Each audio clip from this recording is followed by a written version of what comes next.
সকালবেলায় ঘুম থেকে উঠে আমি প্রতিদিন যেটা করে থাকি, দুই বাবাকে দর্শন করি আর প্রণাম করে নিই। তো সংকটমোচন বাবাকে প্রণাম করে এই যে বাবাকে এখন প্রণাম করে নিচ্ছি। আর বাবার মালাটা দেখো পরিষ্কার করেছি, তো পরিষ্কার করতে গিয়ে ওই সোনালি ছোট্ট ছোট্ট বলগুলো না কালার উঠে গেছে।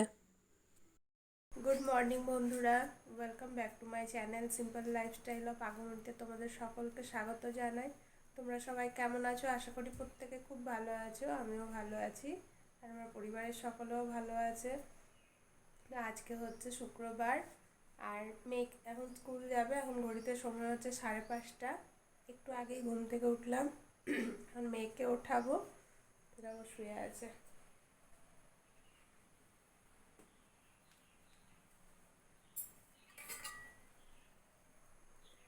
চলো ওকে চটপট উঠিয়ে রেডি করি, নাহলে আবার দেরি হয়ে যাবে স্কুল যেতে।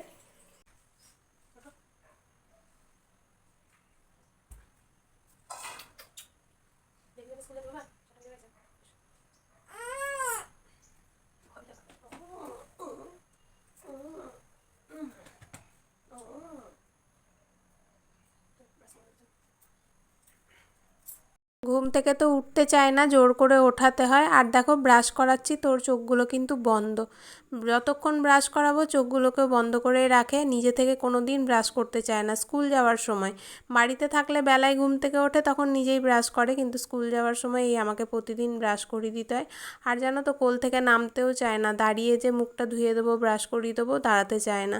তো যাই হোক, এই যে এদিকে আমার ওকে মুখ ধোয়ানো হয়ে গেছে, এবার মুখটা মুছিয়ে নেব। আর বাবা এদিকে পুজো করছে। তোমাদেরকে বলি না যে ভোরবেলায় বাবা উঠে গোপালকে ঘুম থেকে উঠিয়ে ভোগ দিয়ে ফুল দিয়ে ধূপ দেখিয়ে তারপরে একটু হরিনাম করেন, তো বাবা সেটাই করছে। তো তোমরা আওয়াজ পাচ্ছ নাকি আমি জানি না। তো এখন ঘন্টা বাজাচ্ছেন, তারপরে একটু করতাল বাজিয়ে আর কি হরিনাম করে নেবেন, তারপর জপ করবেন। তো এখন 5:45 মতো বেজে গেছে আর মেয়ে দেখো ব্রাশ করে এসে আবার শুয়ে পড়েছে।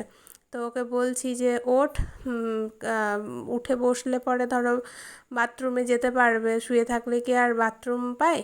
তো সেটাই ওকে বলছি উঠে বসতে। আর এই যে এখন এই বোতলটায় জল ঢেলে নিচ্ছি, ওর বাবা এই বোতলটা এনেছে, তারপর থেকে এই বোতলটাতেই সারা দিন জল খাচ্ছে জানো। স্কুলে নিয়ে যাওয়ার জন্য নিয়ে এসেছে, তো স্কুলে তো নিয়ে যাচ্ছে, আবার বাড়িতেও যতবার জল খাচ্ছে এই বোতলটা থেকেই কিন্তু জল খাচ্ছে। তো এই বড় বোতলটায় ওই কেনা ফিল্টারের জলটা ভরে রেখেছিলাম, তো সেটা দিয়েই এটা ভরে নিলাম। আর টিফিন কী নেবে জিজ্ঞাসা করছি তো কিছুতেই বলছে না, বলছে আমি নিয়ে যাব না। তাই ওর বাবা দেখো পেছন দিকে, এটা তো আমি পরে দেখছি, যখন ভিডিওটা দেখছি তখন দেখছি যে দেখাচ্ছে আর কি যে কী নিবি বল, নাহলে তোর মা কিন্তু ছোবল মারবে, এরকম করে কিছু একটা তোমাদের দাদাভাই বলছিল। তো টিফিন তো নেয়নি, কিছুতেই নেবে না। জোর করে ওকে বললাম যে কিছু তো নিয়ে যা, নাহলে কিনে নে কিছু, যদি খেতে মন করছে। তো সে কিনেও কিছু নেবে না, মানে বলছে আমি কিচ্ছু কিনবো না, খাবো না, আর বাড়ি থেকেও বলছে তুমি দেবে না। তো বললাম ঠিক আছে তাহলে স্কুলেই খেয়ে নিবি ভাত, স্কুলে এক একদিন তো ভাত খাই তোমাদেরকে বলেছি। তো জানি না কি করবে, টিফিন নিতে চাইছে না জানো তো, অনেকবার বললাম কিন্তু কিছুতেই নেবে না। তো এদিকে ওকে তো আমার রেডি করানো হয়ে গেছে, চুলটা সুন্দর করে আঁচড়ে দিলাম, তারপর একটু ক্রিম মাখিয়ে নিচ্ছি, তারপরে জল বিস্কুট খাইয়ে নিচ্ছি। তো বললাম একটু হরলিক্স খা, গুলে দিই, তো বলছে খাবো না, বমি পাচ্ছে। তো দেখো মুখটা কীরকম ফোলাচ্ছে, মনে হচ্ছে যেন এক্ষুনি বমি করে দেবে। তো বিস্কুটটাও খেতে চাইছে না, জোর করেই খাওয়াচ্ছি। টিফিনও নিয়ে যাবে না, আবার খালি পেটে যাবে, তো বলো তো সেই কখন ছুটি হবে, এতক্ষণ খালি পেটে থাকবে। তাই একটু গল্প করে করে খাইয়ে দিচ্ছি ভুলিয়ে আর কি। আর বলছি লেখাটা তোর প্রচণ্ড আস্তে আস্তে স্পিডে লিখতে চায় না, তো সেটাই বললাম যে একটু স্পিডে লিখবি, নাহলে ম্যাম খাতা নিয়ে নেবে আর লেখা কমপ্লিট হবে না। এদিকে মেয়ে স্কুলে চলে গেছে, স্কুল থেকে বাড়িও চলে এসেছে, তারপরে রান্না বান্না কমপ্লিট করে ঘর বাড়ি সমস্ত কিছু পরিষ্কার করে কাচা ধোয়া করে স্নান করে পুজো মানে প্রণাম সেরে তারপরে দেখো এখন কিন্তু অনেকটা বেলা, এখন ঘড়িতে প্রায় মনে হয় 1:30 মতো বাজছে। তো এখন তোমাদের সামনে এলাম, আর রুমের ভেতরে কিন্তু পাম্প চলছে, তোমরা আওয়াজ পাচ্ছ, গ করে কিন্তু ভীষণ আওয়াজ হচ্ছে। আর দেখো 2 দিন ধরে তো জল আসেনি, ফিল্টারে এটুকুই জল পড়ে আছে, আর এই যে বোতল সমস্তই ফাঁকা। আর কালকে সন্ধেবেলাতে জল এসেছিলো কিন্তু বেশিক্ষণ জল দেয়নি জানো তো, আর আজকে সকালেও জল এসেছিলো তো বেশিক্ষণ জল দেয়নি, ওই আমরা দুবারই আর কি খুব অল্পই জল পেয়েছি। এদিকে মেয়ের স্কুল ড্রেসটা মেলে দিয়েছি, কারণ গতকালকে আবার পরীক্ষা আছে, তো আজকে আর ধুইনি, পরিষ্কারই আছে, নোংরা হয়নি। তো গতকালকে একবারে স্কুল গেলে তারপরে ধুয়ে দেবো। আর এই যে এই জলটা তো স্টকে রাখাই আছে, এই জলটা এখন শেষ হলে তারপরে আবার নিয়ে আসবে, এটা 3 নম্বর জার চলছে। আর এদিকে দেখো 2 মেয়েকে খেতে দিয়ে দিয়েছি। তো ছোটো মেয়ের আমার খাওয়া প্রায় শেষের দিকে, ও অনেকক্ষণ খেতে বসেছে, প্রায় 20-25 মিনিট হয়ে গেল। আর বড় মেয়েকে একটু আগেই দিলাম, মিনিট 5 হলো। আর এদিকে বাবার খাওয়া হয়ে গেছে, বাবা খেয়ে বসে আছে, আর মাও বসে আছে, আমাদের সাথে খাবে, একসাথেই খাবো। তখন টিভি দেখছে বাবা মা, আর আমি রুমে গিয়েই বসি। এখন পাম্পটা বন্ধ করতে হবে, তো তাই আমি রুমের মধ্যে এসে বসলাম। ডাইনিংয়ে টিভি চলছে, তো টিভির আওয়াজে তখন শুনতে পাবো না, জলটা পড়ে যাবে। আর আজকে রান্নার বেশি ঝামেলা ছিল না, খুব সিম্পল রান্না করেছি। বড় মেয়ে বলেছিল মা ডাল, আলু সেদ্ধ আর ডিম সেদ্ধ খাবো, তো সেটাই করেছি। বড় মেয়ে আর ছোটো মেয়ে ডাল সেদ্ধ, আলু সেদ্ধ আর ডিম সেদ্ধ দিয়ে ভাত খেয়ে নিয়েছে। আর আমাদের জন্য করে নিয়েছিলাম লইট্টা মাছের ঝাল, একদম ঝাল ঝাল নুন নুন কষা কষা করে করেছি। তোমাদের দাদা ভাই আজকে বাজারে অল্প একটু মানে মাছ পেয়েছে, বেশি পায়নি, তো সেটুকুটাই নিয়ে এসছে। আমাদের সকলের হয়েছে, কিন্তু আর একটু হলে ভালো হতো আর কি, একটু কমই পড়েছে। কম মানে কি হয়ে গেছে, কিন্তু আর একটু হয়তো খেতাম, তো যাই হোক। তো এদিকে দেখো আলু সেদ্ধ আমাদের প্রত্যেকেরই মেখে নিয়েছি, আর ডালও নিয়ে নিয়েছি। আর এই যে সকলের বেড়ে এইটুকুটা রয়েছে, তো তোমাদের দাদাভাই বলছে ওইটুকু রাখতে হবে না, খেয়ে নেব। বড় মেয়েও কিন্তু একটু খেয়েছে জানো তো, ওরও ভালো লেগেছে। তারপরে দেখো ডাইরেক্ট চলে এসেছি রাত 9টার সময় আমার মেয়ের বান্ধবীর বাড়িতে। তোমাদের বলি না যে এই যে অঙ্কিতা, তোমাদেরকে ছাদ থেকে একদিন দেখিয়েছিলাম, তো ওদের বাড়িতেই চলে এসেছি, নেমন্তন্ন আছে। আর নেমন্তন্ন হচ্ছে, এই কাকিমারা হচ্ছে 3 জা, আর বড় কাকিমার এই যে 2 বৌমা, এটা হচ্ছে বড় বৌমা, আর এটা বড় বৌমার ছোট কন্যা। আর এই দেখো ঘরের ভেতরে একটা শুয়ে আছে মোবাইল দেখছে, এটা হচ্ছে বড় কন্যা। আর এক বৌমা হচ্ছে এই যে রিয়া, এটা হচ্ছে ছোট বৌমা, আর এর মেয়ে হচ্ছে অঙ্কিতা। তো আমার মেয়ে আর অঙ্কিতা দুজনে একসাথে এক ক্লাসেই পড়ে, এক বেঞ্চেই বসে, তো খুব মানে বন্ধুত্ব প্রচণ্ড। আর এদিকে দেখো ওরা নাচ করছে, এটা স্কুলে ওদের 15ই আগস্টে নাচটা করাবে আর কি, তো তাই স্কুলে প্র্যাকটিস করাচ্ছে। তো এখন 2 মেয়েই নাচ দেখাচ্ছে, তো মানে খুব ইচ্ছে যে আমি ভিডিও করব, ওরা আর কি ভিডিওটা দেখবে। তো সেই আমি বললাম ঠিক আছে, গানটা তো শোনানো যাবে না, কপিরাইট চলে আসবে, ঠিক আছে তোরা নাচ, নাচটা অবশ্যই দেখাবো। তো এই দেখো এখন দুজনে মিলে নেচে নিচ্ছে। তো তোমরা প্রত্যেকে কমেন্ট করে বলো ওদের নাচটা কীরকম লাগছে। দুজনের খুব মিল। আর হাতে যেগুলো নিয়ে আছে দেখছো, এগুলো স্কুল থেকে কিনতে বলেছে। এগুলোকে কি যেন একটা বলছে, ভুলে গেলাম। পমপম, এগুলোকে বলছে পমপম। তো আমার মেয়ের এখনও কেনা হয়নি, কিনতে হবে। এই দুটোই হচ্ছে অঙ্কিতার। তো দেখো কেমন নাচছে দেখো।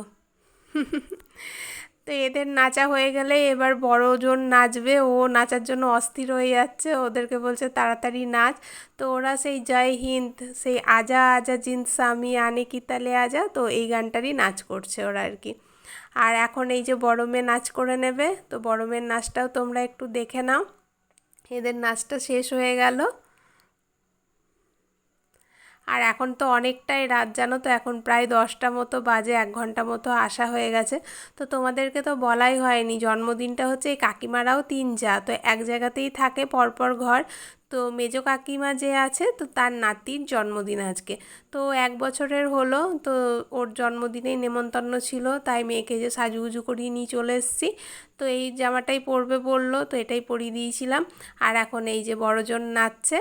তো এর গানটা হলো হাম লোগো কো সমঝ সকো চো, কি যেন গানটা, সমঝো দিলবার জানি না কি, ওই গানের নাচ আর কি। তো এখন ওকে বলছি যে এইদিকে ঘুরে নাচ, তো দেখো খালি ওই দিকে ঘুরেই নাচছে। আমি বলছি এদিকে ঘুরে নাচ, তবে তো ভালো দেখা যাবে, তবে তো সবাই বলবে খুব সুন্দর নাচ করেছিস, কিন্তু ও লজ্জা পাচ্ছে না কি জানি না, খালি ওইদিকে মানে ওইদিকে মুখ করেই নাচছে দেখছো।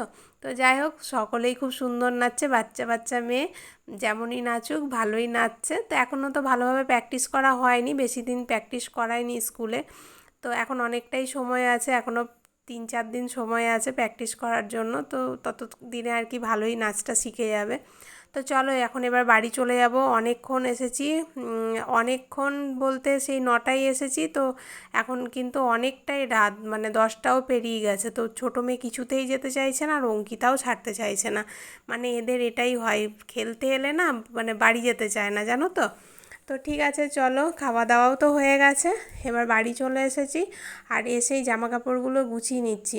আসলে বিকেলবেলা ছাদ থেকে নামিয়ে নিয়ে আসার পরে না মেয়েকে পড়াতে বসে গেছিলাম, জানি যে অনুষ্ঠান বাড়ি যাবে তো পড়া হবে না, তো তাই আগে ওকে পড়াতে বসে গেছিলাম, তখন জামা কাপড়গুলো গোছাইনি। এবার ওকে যখন রাত 9টার সময় দিতে গেলাম তখন যেন তো আমাকে কিছুতেই ছাড়বে না, আমি বললাম আমি বাড়ি চলে যাই, তো সেই ছাড়বে না। এইদিকে আমার যেন তো রান্না করতে ছিল, তো সেই কারণে তোমাদের সাথে দেখো রান্নাটাও শেয়ার করা হয়নি, তো এসে খুব তাড়াতাড়ি করেই করেছি। এসে বলতে কি ওকে 9টার সময় ওখানে দিয়ে এসে একবার চলে এসেছিলাম, যখন আর কি অনুষ্ঠান বাড়িতে খাওয়া দাওয়া করতে বসেছিল তখন ও জানেও না, তখন আমি বলেছিলাম যে আমি অঙ্কিতাদের ঘরে বসছি, তুমি খেয়ে তারপরে এসো, আমি এখানেই আছি। তো তখনই একবার চলে এসেছিলাম, ও তো খেতে টাইম লাগায়, অনেকক্ষণ ধরেই খেয়েছে, ধরো আধ ঘন্টা ধরে বসে বসে। তো তখনই এসে আমি ওই রুটি করেছি আর আলু পটল ভাজা করে নিয়েছি। আজকে ভেবেছিলাম তড়কা ডাল করব, তো যখন আসি না তখন দেখি তোমাদের দাদাভাই না আলু আর পটল মানে কেটে রেখে দিয়েছে, ভাবছে যে এলে তাড়াতাড়ি করে নিতে পারবো। তো কি করব, আর তরকাটা করা হলো না, অন্য দিনই করব। তো খাওয়াটা তোমাদের সাথে আর শেয়ার করতে পারলাম না। রাতের খাওয়া দাওয়া এদিকে আমাদের কমপ্লিট হয়ে গেছে। আর দেখো ঘরে এসছে পাটা পোকা, এই পোকাগুলোকে না পাটা পোকা বলছে, নামটা যাই হোক খুঁজে পেয়েছি পাটা পোকা। তো ওই তোমাদের দাদাভাই পোকাটাকে আর কি মারবে, তো তাই টর্চ দেখাচ্ছি, ভালোভাবে দেখতে পাচ্ছে না। আর তোমরাও দেখো দেখো কত লম্বা, এটা এই ঘরে ঢুকে যেত, তারপরে সারা ঘর সারা রাত ধরে ঘুরে ঘুরে বেড়াতো, জানো কি বলবো বলো তো। আর আমার না রান্নাঘরটা ভীষণ টেনশনের হয়ে গেছে, মনে হচ্ছে যেন এই খাবারে পড়ে যাবে, খাবারে উঠে পড়বে, এরকম মনে হচ্ছে। ঠিক আছে চলো, পোকাটাকে তো তোমাদের দাদাভাই মেরে ফেলে দিল, কি করা যাবে আর, মায়াও লাগছে মারছে যখন। আর এখন এই যে নাইটিটা চেঞ্জ করে নিই, শাড়িটা চেঞ্জ করে নাইটি পরে নিয়েছি। আর এখন 11:30 বাজে, অনেকটাই রাত হয়ে গেছে, ঘুমোতে হবে, আমিও ঘুমাই, তোমরাও সবাই ঘুমিয়ে পড়ো, কালকে সকাল সকাল উঠতে হবে আবার। আর মেয়ের তখন পরীক্ষা, কালকে আছে অঙ্ক আর হাতের কাজ, তো হাতের কাজ করা হয়ে গেছে। ওদের হাতের কাজ করতে দিয়েছে তোমার ওই ছোট ছোট মাটির সাইজের বল করতে বলেছে, আর ওটাতে যে কোনো কালার দিতে বলেছে, তো ওটা বল করাও হয়ে গেছে আর কালার করাও হয়ে গেছে। তো এই যে এটাই হচ্ছে হাতের কাজ, ছোট্ট ছোট্ট গুলি, তো এগুলো তোমাদের দাদাভাই না হলুদ রং করেছিল, তো হলুদ রংটা দেখতে একদম ভালো লাগছিল না, তাই আমি আবার দুপুরবেলাতে আলতার মধ্যে ডুবিয়ে এটাকে অরেঞ্জ কালার করে দিয়েছি। ঠিক আছে চলো, আজকের ভিডিওটা তাহলে এখানেই শেষ করছি, কালকে একটা নতুন ভিডিও নিয়ে আসছি, ততক্ষণের জন্য টাটা, গুড নাইট।